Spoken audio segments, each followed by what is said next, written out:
Hello दोस्तों, स्वागत है आपका विजन एकेडमी का ऑनलाइन प्लेटफॉर्म में।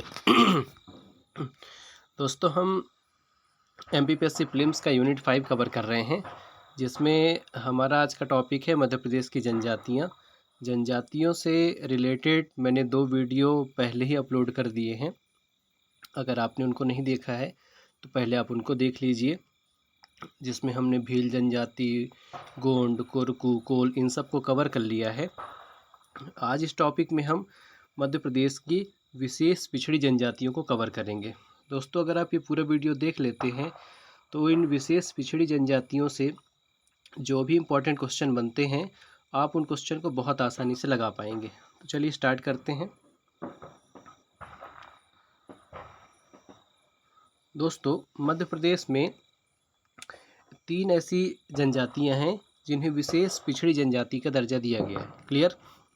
वैसे ओवरऑल अगर भारत में देखा जाए तो भारत में ऐसी 75 जनजातियां हैं जिन्हें विशेष पिछड़ी जनजाति का दर्जा मिला है। उनमें से 3, ठीक है, उनमें से 3 जनजातियां मध्य प्रदेश में हैं। जिनमें पहली है बैगा, दूसरी है भारिया और तीसरी है सहरिया। ठीक है, तो मध्य प्रदेश की 3 ऐसी जनजातियां हैं जिन्हें विशेष पिछड़ी जनजाति का दर्जा मिला है। पहली है बैगा, दूसरी है भारिया और तीसरी है सहरिया। तो एक क्वेश्चन तो डायरेक्ट बन सकता है कि मध्य प्रदेश में कितनी जनजातियों को विशेष पिछड़ी जनजाति माना गया है, तो आप डायरेक्ट बता सकते हैं कि 3, और वो 3 कौन कौन सी हैं? बैगा, भारिया और सहरिया। अब हम इनको डिटेल से कवर करेंगे। बैगा को भी कवर करेंगे, भारिया को भी कवर करेंगे और सहरिया को भी कवर करेंगे। तो सबसे पहले देखते हैं बैगा जनजाति। दोस्तों, बैगा जनजाति विशेष पिछड़ी जनजाति है। बैगा द्रविड़ वर्ग की जनजाति है, ध्यान रखिएगा। बैगा जो है वो द्रविड़ वर्ग की जनजाति है, जिसे अत्यंत पिछड़ी जनजाति घोषित किया गया है। तो मध्य प्रदेश में जो बैगा जनजाति है वो द्रविड़ वर्ग की जनजाति है और इसे विशेष पिछड़ी, अत्यंत पिछड़ी जनजाति घोषित किया गया है। ठीक है, आगे अगर इनकी उत्पत्ति के विषय में चर्चा करेंगे तो बैगा मूलतः दक्षिण भारतीय जनजाति है। ध्यान रखिएगा कि बैगा मूलतः दक्षिण भारतीय जनजाति है। बैगा को द्रविड़ प्रजाति की आदिम जाति कहा जाता है। ठीक है, द्रविड़ प्रजाति की आदिम जाति बैगा को कहा जाता है, किंतु यह भूमिका जनजाति की एक शाखा है। कालांतर में बैगा को स्वतंत्र पहचान है। ठीक है, अब ये प्रेजेंट टाइम में बैगा के नाम से ही जाने जाते हैं। क्लियर? और ये मध्य प्रदेश की पिछड़ी जनजाति है। ठीक है, आगे अगर हम इनके भौगोलिक वितरण की बात करें, भौगोलिक वितरण का मतलब ये है कि ये मध्य प्रदेश के कौन से ज़िलों में पाई जाती हैं। तो अगर हम इनके भौगोलिक वितरण की बात करें तो इनका जो वितरण है वो सतपुड़ा एवं मैकल, दोस्तों ये मैकल है, सतपुड़ा एवं मैकल पर्वत श्रृंखला के बीच में। ठीक है, सतपुड़ा और मैकल पर्वत श्रृंखला के बीच में बैगा जनजाति पाई जाती है। अगर हम जिलों की बात करें तो मुख्यतः मंडला, बालाघाट, शहडोल, डिंडौरी, अनूपपुर, उमरिया, इन जिलों में बैगा जनजाति पाई जाती है। एक विशेष बात और है कि मंडला जिले में बैगा जाति के, ये मिसप्रिंट हो गया है, मंडला जिले में बैगा जाति के 80 से ज़्यादा गांव हैं जिन्हें बैगा चक कहा जाता है। तो कभी आपसे पूछ ले कि बैगा चक क्या है, तो मंडला जिले में 80 से ज़्यादा गांव जो हैं वो बैगा जनजाति के हैं और इन्हें संयुक्त रूप से बैगा चक कहा जाता है। ये मंडला के अलावा डिंडौरी में भी फैला हुआ है, तो कभी कभी ऑप्शन में डिंडौरी और मंडला दोनों आ जाते हैं, तो कंफ्यूज नहीं होना है। तो बैगा चक क्या है? मंडला जिले में जो बैगा जनजाति के गांव बसे हैं, 80 से ज़्यादा गांव हैं, उन्हें बैगा चक कहा जाता है। क्लियर? अगर हम इनकी उपजातियों की बात करें, उपजातियां कि बैगा जनजाति की कौन कौन सी उपजातियां हैं, तो इनको याद करना बहुत आसान है। इनको ऐसे याद करिएगा, नरोतिया और भरोतिया। नरोतिया और भरोतिया एक जैसे साउंड आ रहा है, नरोतिया भरोतिया बैगा की उपजातियां हैं। इसके अलावा राय मैना और कठ मैना, ठीक है, इन दोनों को साथ में याद कर सकते हैं। राय मैना और कठ मैना और नरोतिया और भरोतिया, ये बैगा की उपजातियां हैं। इसके अलावा बिंझवार, बिंझवार भी बैगा की उपजाति है, तथा नहर, नहर भी बैगा की उपजाति है। क्लियर। तो मेनली ये बैगा की उपजाति है, इनको थोड़ा आप ध्यान रखिएगा। नेक्स्ट अगर इनकी बात करें सामाजिक व्यवस्था की, कि बैगाओं की सामाजिक व्यवस्था कैसी है, तो सामान्य तौर पे जनजातियों की जो सामाजिक व्यवस्था है वो पितृसत्तात्मक ही है। ठीक है, समाज इनका पितृसत्तात्मक है, और स्त्रियों की जो सामाजिक स्थिति है वो पुरुषों के बाद आती है। क्लियर। स्त्रियों की सामाजिक स्थिति पुरुषों के बाद आती है। नेक्स्ट अगर विवाह की बात करें कि इनमें कौन कौन से विवाह प्रचलन में है, तो इनमें मुख्य रूप से चलता है मंगनी विवाह। ठीक है, इसके अलावा चढ़ विवाह, लमसेना विवाह। ठीक है, ये मुख्य रूप से इनके विवाह होते हैं। और बैगा जनजाति जंगलों में निवास करती है, तथा रहन सहन इनका सादा होता है। ठीक है, सादा रहन सहन इनका है, और ये बहुत ही कम कपड़े पहनते हैं, ये भी ध्यान रखिएगा। विवाह में चढ़ विवाह, मंगनी विवाह, लमसेना विवाह आदि विवाह प्रचलन में है, और इनका निवास स्थल सामान्य तौर पे जंगलों में रहता है। सादा जीवन इनका रहन सहन है, और ये बहुत ही कम कपड़े पहनते हैं। नेक्स्ट अगर बात करें इनकी आर्थिक स्थिति की, तो बैगा अपनी जीवन जीविका के लिए जंगलों के उत्पादों, खेती किसानी और मजदूरी पर निर्भर करते हैं। ठीक है, जो जंगलों से जो उत्पाद मिलते हैं, जड़ी बूटियां हैं, इसके अलावा ये खेती भी कर लेते हैं, और सामान्य तौर पर मजदूरी भी करते हैं। तो इनकी आर्थिक स्थिति में इनके रोजगार के साधन हैं।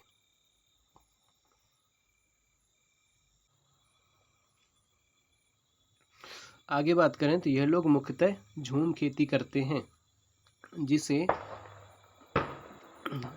दही पोंडू या बेवार कहते हैं। ठीक है, ध्यान रखिएगा, ये दहिया है, दहिया पोंडू या बेवार कहते हैं। झूम खेती का मतलब क्या होता है कि जंगलों को काट कर खेती करना, और फिर उस जगह को छोड़ देना और आगे बढ़ना, फिर वहाँ पर कटाई करना, आग लगाना और वहाँ पर खेती करना, इसको कहते हैं झूम कृषि। ये लोग सामान्यतः बैलों का प्रयोग नहीं करते हैं। अब ध्यान रखिएगा कि सामान्य तौर पर ये बैलों का प्रयोग नहीं करते हैं, परंतु कुछ बैगा बैलों का प्रयोग दूसरे व्यक्तियों से लेकर करते हैं। ठीक है, मतलब ये खेती में बैलों का प्रयोग नहीं करते हैं। कुछ बैगा ऐसे होते हैं जो बैलों का प्रयोग करते हैं दूसरे व्यक्तियों से लेकर, और उन्हें बदले में क्या दिया जाता है, तो उन्हें उपज का आधा भाग देना पड़ता है, और इस प्रथा को वोडा प्रथा कहते हैं। ठीक है, तो वोडा प्रथा क्या हो गया कि बैगाओं के द्वारा किसी अन्य व्यक्ति से बैलों को लेना और उनसे खेती करना, और उस खेती में जो भी उपज होती है उसका आधा भाग उस व्यक्ति को दे दिया जाता है जिसने अपने बैल दिए हैं। ठीक है, और इस प्रथा को वोडा प्रथा कहा जाता है। तो ये बैगाओं में चलता है। आगे अगर हम इनके धार्मिक विशेषता की बात करें, तो इनके प्रमुख देवता होते हैं बूढ़ा देव। ठीक है, बूढ़ा देव बैगाओं के प्रमुख देवता हैं, और बैगा जनजाति ऐसा मानती है कि बूढ़ा देव उनके पीढ़ियों की रक्षा करती है। ठीक है, बूढ़ा देव उनके पीढ़ियों की रक्षा करती है, और ये साज वृक्ष पर रहते हैं। ठीक है, ध्यान रखिएगा, यहाँ पर मिसप्रिंट हो गया है, ये साज वृक्ष पर रहते हैं। तो साज वृक्ष का ही बैगाओं में एक अलग ही महत्व है। ठीक है, तो बूढ़ा देव इनके पीढ़ियों की रक्षा करते हैं, सबसे इम्पोर्टेंट देवता हैं इनके। नेक्स्ट आगे बात करें ठाकुर देव, तो ठाकुर देव कौन से देवता हैं, ये गांव की रक्षा करते हैं। ठीक है, कभी जोड़ी मिलाने को आ सकता है, इन देवों के नाम एक साइड हो सकता है, और ये देव किससे संबंधित है ये मिलाने को आ सकता है। तो ठाकुर देव गांव की रक्षा करते हैं, जबकि दूल्हा देव बीमारियों की रक्षा करते हैं। ठीक है, जबकि बूढ़ा देव पीढ़ियों की रक्षा करते हैं। क्लियर। तो ये कुछ प्रमुख देवता हैं जिन्हें आप ध्यान रखिएगा। नेक्स्ट है मृतकों को सामान्य तौर पर दफनाया जाता है। ठीक है, मृतकों को सामान्य तौर पे दफनाया जाता है, और बुजुर्गों को या अति सम्मानित व्यक्तियों का दाह संस्कार भी किया जाता है। ठीक है, मतलब दफनाएंगे किसके, सामान्य व्यक्तियों को दफना दिया जाता है, लेकिन बुजुर्गों को या अति सम्मानित जो व्यक्ति होते हैं उनका दाह संस्कार भी किया जाता है। ठीक है, नेक्स्ट है सांस्कृतिक विशेषता। सांस्कृतिक विशेषता की यह एक कला प्रिय जनजाति है। ठीक है, कला प्रिय जनजाति है। ठीक है, और यह विश्व की सर्वाधिक गोदना प्रिय जनजाति है। जो बैगा महिलाएं होती हैं, ठीक है, बैगा महिलाएं होती हैं, वो अपने शरीर पर गुदना गुदवाती हैं और इन्हें गुदना बहुत ज़्यादा प्रिय होता है। ठीक है, वो गुदना मीन्स कि अपने बॉडी में टैटू टाइप का बनवा लेते हैं, उसे गुदना कहते हैं। इनके प्रमुख नृत्य कर्मा, सैला और परधौनी। ठीक है, कर्मा, सैला और परधौनी इनके प्रमुख नृत्य होते हैं। परधौनी जो है बेसिकली बारात के आगमन पर किया जाता है।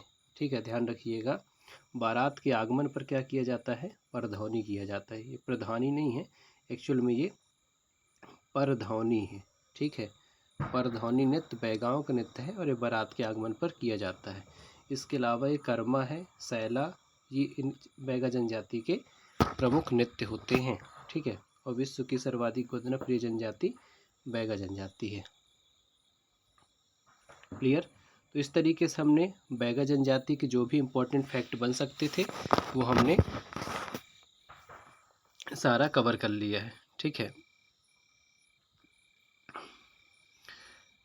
नेक्स्ट है दोस्तों भारिया जनजाति। अगली जो जनजाति है बैगा के बाद वो है भारिया जनजाति। ठीक है, अब हम भारिया जनजाति के बारे में चर्चा करेंगे।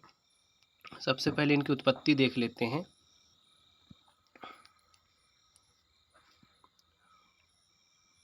तो देखिए, भारिया शब्द का शाब्दिक अर्थ होता है भार ढोने वाला। ठीक है, भारिया का मतलब क्या होता है?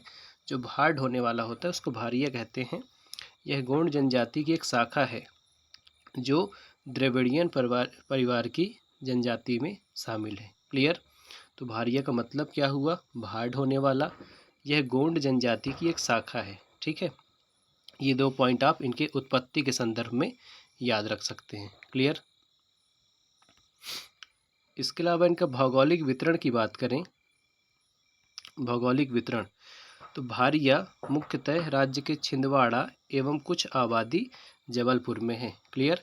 कुल मिलाकर अगर बात की जाए तो ये मध्य प्रदेश के दक्षिणी भाग में छिंदवाड़ा और जबलपुर में। ठीक है, तो भारिया मुख्यतः राज्य के छिंदवाड़ा एवं कुछ आबादी जबलपुर में है। मतलब ये मध्य प्रदेश के दक्षिणी भाग में निवास करने वाली जनजाति है। ये काफ़ी इम्पोर्टेंट है दोस्तों। छिंदवाड़ा ज़िले में पातालकोट नामक एक स्थान है। ठीक है, पातालकोट नामक स्थान कहाँ है? तो छिंदवाड़ा ज़िले में है और यहाँ पर भारियों का प्रसिद्ध निवास स्थल है। ठीक है, तो सबसे ज़्यादा जनजाति कहाँ रहती है? छिंदवाड़ा के पातालकोट में रहती है।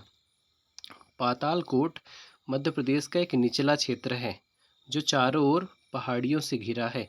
ठीक है, और ये दोस्तों पातालकोट के बारे में आपको जानकारी बता दूं, पातालकोट छिंदवाड़ा की एक जगह है जो काफ़ी निचले स्तर पे बसा हुआ है। ठीक है, लगभग पातालकोट में 23 गांव आते हैं। क्लियर?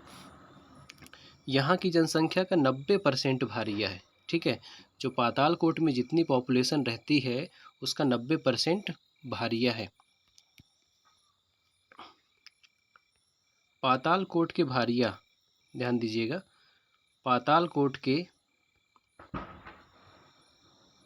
भारिया आज भी आधुनिक सभ्यता से अपरिचित हैं। क्लियर? तो जो पातालकोट के भारिया जनजाति हैं वो वर्तमान की आधुनिक सभ्यता से आज भी अपरिचित हैं। क्लियर? यहाँ तक कि 1981 की जनगणना में पातालकोट के भारिया को जंगलियों के भी जंगली कहा गया था। ध्यान रखिएगा कि मध्य प्रदेश की ऐसी कौन सी जनजाति है जिसे जंगलियों का जंगली भी कहा जाता है? तो 1981 की जनगणना में पातालकोट की भारिया जनजाति को कहा गया है। ठीक है, पातालकोट ऐसी जगह है दोस्तों, वो ज़मीन से काफ़ी लगभग 79 मीटर गहरी जगह है और यहाँ पर इतना प्रभाव है कि यहाँ पर सूर्य देर से उगता है और जल्दी डूब जाता है। ये भी ध्यान रखिएगा, पातालकोट ज़मीन की सामान्य सतह से इतने नीचे बसा हुआ है। क्लियर? अगर हम इनकी उपजातियों की बात करें, ठीक है, भारीय जनजाति की अगर हम उपजाति की बात करें तो भूमिया, और ये दोस्तों मिसप्रिंट हो गया है, ये भुइंधर है, ठीक है, भुइंधर, क्लियर, भुइंधर और पंडो। तो भूमिया, भुइंधर और पंडो ये किसकी उपजातियाँ हैं? तो ये भारिया जनजाति की उपजातियाँ हैं, ये भी आपको ध्यान रखना है। अगर हम इनके शारीरिक विशेषताएं की बात करें, ठीक है, भारिया जनजाति की शारीरिक विशेषता, तो भारिया मध्यम कद के, छरछरे बदन के एवं काले रंग के होते हैं, ठीक है। भारिया दिखने में कैसे होते हैं? तो भारिया मध्यम कद के, छरछरे बदन वाले एवं काले रंग के होते हैं। उनकी नाक सुडौल तथा देखने में सुंदर होती है।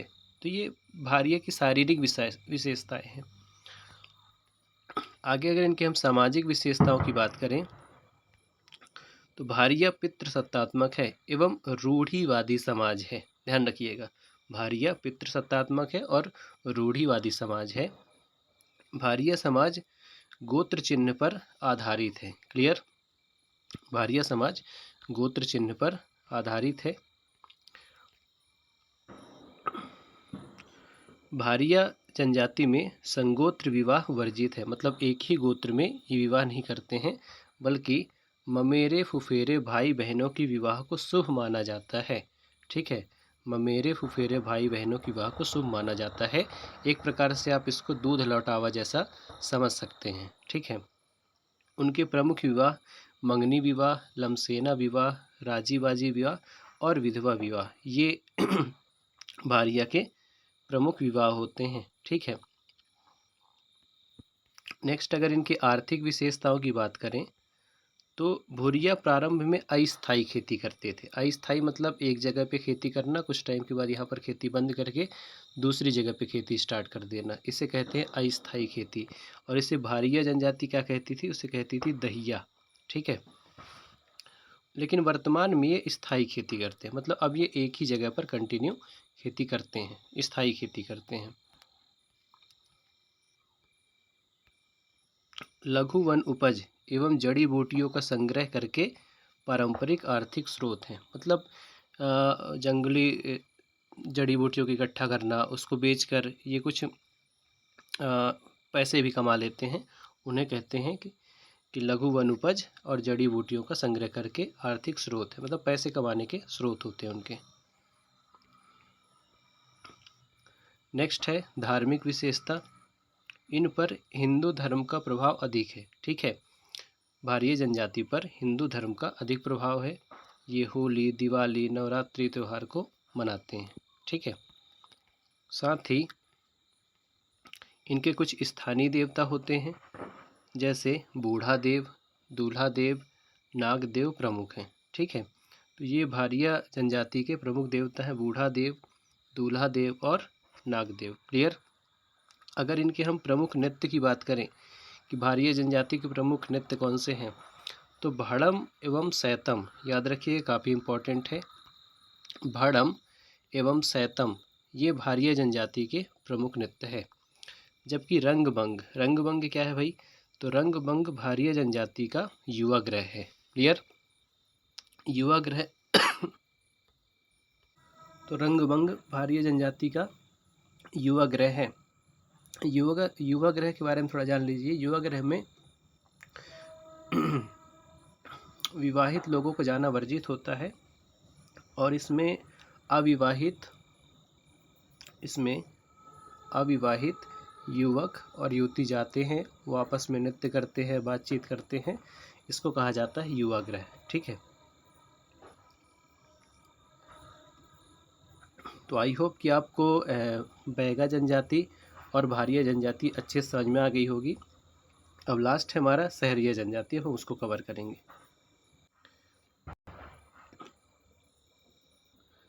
चलिए देखते हैं, नेक्स्ट है हमारी सहरिया जनजाति। तो दो जनजाति हमने ऑलरेडी कवर कर लिया है, ये तीसरी जनजाति है सहरिया। सहरिया ही मध्य प्रदेश की अत्यंत पिछड़ी, विशेष पिछड़ी जनजाति है। देखिए, सहरिया का अर्थ होता है शेर के साथ रहने वाला। ठीक है, सहरिया का शाब्दिक अर्थ क्या है? शेर के साथ रहने वाला। जैसे हमने देखा था भारिया का शाब्दिक अर्थ क्या है? भार ढोने वाला। क्लियर, ऐसे ही सहरिया का अर्थ होता है शेर के साथ रहने वाला। सहरिया कुलरियन परिवार की जनजाति है, ध्यान रखिएगा, सहरिया कुलरियन परिवार की जनजाति है। सहरिया एक अत्यंत पिछड़ी जनजाति है। सहरिया एक अत्यंत पिछड़ी जनजाति है। क्लियर।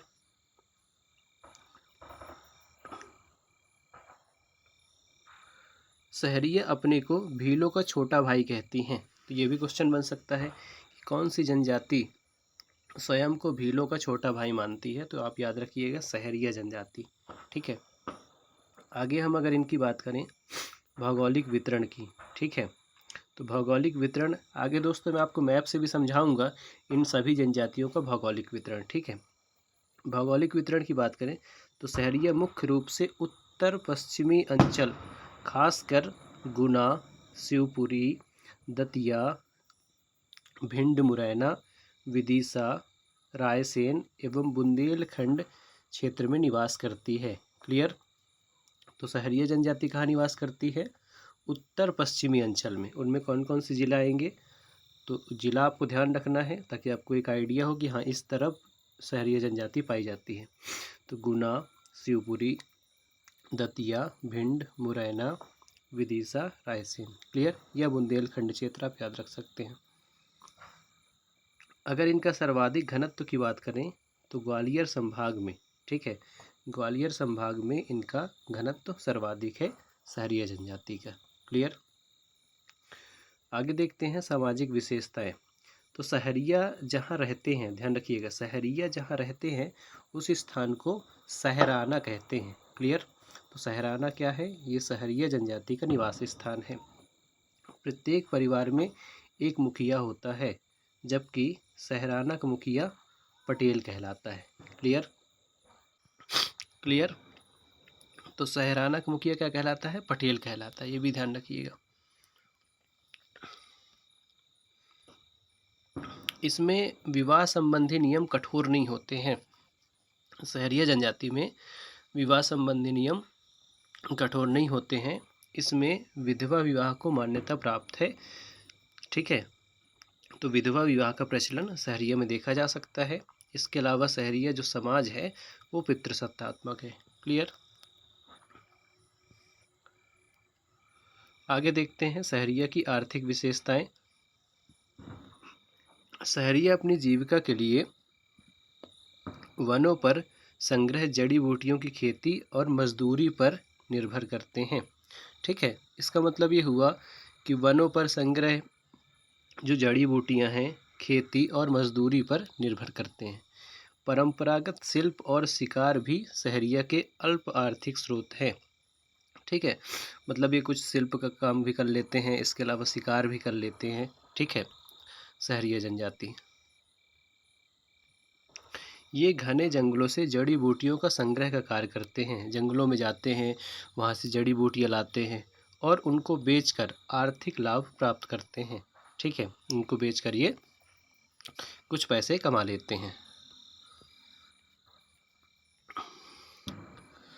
एक और पॉइंट है जो आपको ध्यान रखना है कि सभी जनजातियों में सहरिया जो है एक आलसी जनजाति है। ठीक है। सहरिया एक आलसी जनजाति है। सहरिया एक तो काम करना पसंद नहीं करते हैं, ठीक है, और दूसरा शराब का अत्यधिक सेवन करते हैं। क्लियर। तो ये पॉइंट भी आपको ध्यान रखना है कि सहरिया जनजाति काम करना पसंद नहीं करती और शराब का अत्यधिक सेवन करती है। अब इनके हम सांस्कृतिक विशेषताएं देख लेते हैं। सहरिया कला एवं संस्कृति की दृष्टि से संपन्न है। ठीक है। सहरिया की गीत, कथाएं, पहेलियाँ एवं कहावतें उनके संस्कृति की अमूल्य धरोहर हैं। ठीक है ना। ये गीत है, गीत, कथाएं, पहेलियाँ और उनकी कहावतें उनके संस्कृति की अमूल्य धरोहर हैं। अगर विवाह की बात करें कि सहरिया जनजाति में कौन कौन से विवाह हैं, तो इसमें मुख्यतः 4 विवाह आपको देखने को मिलेंगे। सगाई विवाह, झगड़ा विवाह, विधवा विवाह और खेका विवाह। क्लियर। तो ये 4 प्रकार के विवाह आपको सहरिया जनजाति में देखने को मिलेंगे। जबकि अगर सबसे उत्तम की बात की जाए तो सगाई विवाह को सबसे उत्तम माना जाता है। ठीक है। इन 4 विवाह में सबसे अच्छा माना जाता है सगाई विवाह। इसके अलावा सहरिया में वधू मूल्य की प्रथा भी चलती है। ठीक है, मतलब शादी करने के लिए वधू मूल्य चुकाना पड़ता है। अगर हम इनके नृत्य की बात करें तो सहरिया जनजाति का प्रमुख नृत्य है लहंगी। ठीक है, लहंगी जो है सहरिया जनजाति का प्रमुख नृत्य है। इसके अलावा दुल्दुल घोड़ी, दुल्दुल घोड़ी भी सहरिया का नृत्य है जो विवाह के समय किया जाता है। ठीक है, दुल्दुल घोड़ी विवाह के समय किया जाता है और लहंगी और दुल्दुल घोड़ी ये मुख्यतः सहरिया जनजाति के नृत्य हैं। नेक्स्ट है धार्मिक विशेषताएं। देखिए, धार्मिक विशेषताओं में सीता को सहरिया सबसे बड़ी देवी मानते हैं। ये इम्पॉर्टेंट है दोस्तों, क्योंकि अभी तक जितनी भी जनजातियां आई हैं वो सामान्य तौर पे, ठीक है, तो एक इंटरेस्टिंग बात ये है कि सहरिया जनजाति सीता को सबसे बड़ी देवी मानते हैं। क्लियर। ठाकुर देव को ग्राम देवता मानते हैं। ठीक है, ये भी याद रखना है। एक इम्पॉर्टेंट फैक्ट है कि सहरिया महर्षि वाल्मीकि को अपना प्रथम पितृपुरुष मानते हैं। इम्पॉर्टेंट है कि सहरिया महर्षि वाल्मीकि को अपना प्रथम पितृपुरुष मानते हैं और वह कहते हैं वाल्मीकि भील जनजाति के थे। क्लियर, ये फैक्ट भी बन सकता है। क्लियर।